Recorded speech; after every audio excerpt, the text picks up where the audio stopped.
नाशिक शहरात वाढत्या मोटारसायकल चोरींना आळा घालत गुन्हे शाखेच्या पथकाने मोठी कारवाई केली आहे. तब्बल 12 चोरीच्या मोटारसायकली जप्त करून 9 गुन्ह्यांचा उलगडा करण्यात पोलिसांना यश आले आहे. या प्रकरणी एका आरोपीसह एका विधी संघर्षित बालकाला ताब्यात घेण्यात आले आहे. नाशिक शहरात मोटारसायकल चोरीच्या घटना वाढत असताना गुन्हे शाखा युनिट क्रमांक 2 ने सापळा रचत मोठी कारवाई केली. पोलिसांना गुप्त माहिती मिळाली होती की चोरीच्या मोटारसायकली विक्रीसाठी 2 संशयित अंबड परिसरात येणार आहेत. या माहितीच्या आधारे पोलिसांनी हॉटेल अजिंठा परिसरात मनपा पाण्याच्या टाकीजवळ सापळा लावला. त्यावेळी पोलिसांनी रितेश भगवान सुब्रे वय 19 राहणार काकडमळा अशोकनगर सातपूर याला ताब्यात घेतले.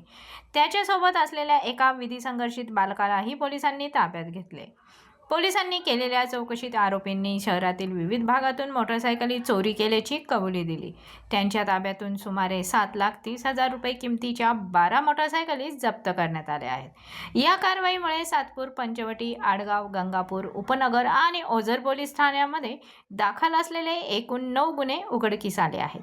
आरोपी शहरातील गर्दीच्या भागात पार्क केलेल्या मोटारसायकलीवर लक्ष ठेवून त्या चोरी करत असल्याची माहिती पोलीस तपासात समोर आली आहे. ही कारवाई नाशिक शहराचे पोलीस आयुक्त संदीप कर्णिक, पोलीस उपायुक्त गुन्हे किरणकुमार चव्हाण आणि सहाय्यक पोलीस आयुक्त संदीप मिटके यांच्या मार्गदर्शनाखाली गुन्हे शाखा युनिट 2च्या पथकाने केली. दरम्यान नागरिकांनी आपली वाहने सुरक्षित ठिकाणी पार्क करावीत, तसेच संशयास्पद हालचाली दिसल्यास तत्काळ पोलिसांना माहिती द्यावी असे आवाहन पोलिसांनी केले आहे. ब्युरो रिपोर्ट, आपली दुनियादारी, नाशिक.